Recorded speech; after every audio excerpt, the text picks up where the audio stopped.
Ambalat dijaga marinir 24 jam.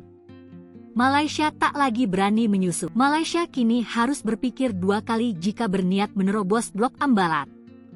Kini 2 kapal perang dan pasukan marinir serta Kopaska siaga 24 jam di Ambalat. Mereka diperintahkan untuk mencari kapal asing yang mencoba menyusup ke Ambalat, terutama dari Malaysia yang mengklaim Ambalat sebagai wilayahnya. Pekan lalu, Komando Armada II, Koarmada II, mengerahkan 2 kapal perangnya, KRI Oswald Siahaan 354, KRI Owa 354, dan KRI Ajak 653. KRI AJK 653 untuk melakukan patroli ketat di perairan Blok Ambalat. TNI AL memastikan tidak ada satupun kapal asing yang berani melanggar batas perairan NKRI.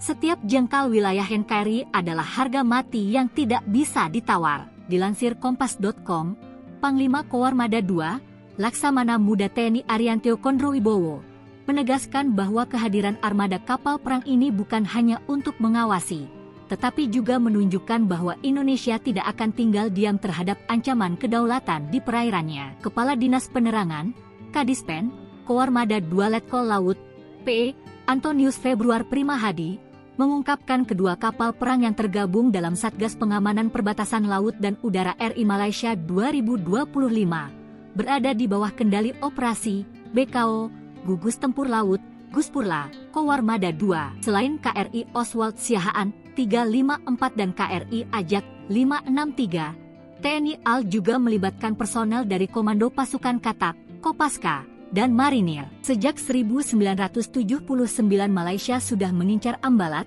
ketika negeri itu memasukkan Pulau Sipadan dan Ligitan yang berada di perairan Ambalat sebagai titik pengukuran zona ekonomi eksklusif mereka. Dalam peta itu, Ambalat pun diklaim milik Malaysia, memancing protes dari Indonesia. Indonesia tegas menyatakan Ambalat sebagai bagian dari wilayahnya sebab dari segi historis, Ambalat merupakan wilayah Kesultanan Bulungan di Kalimantan Timur yang jelas masuk Indonesia.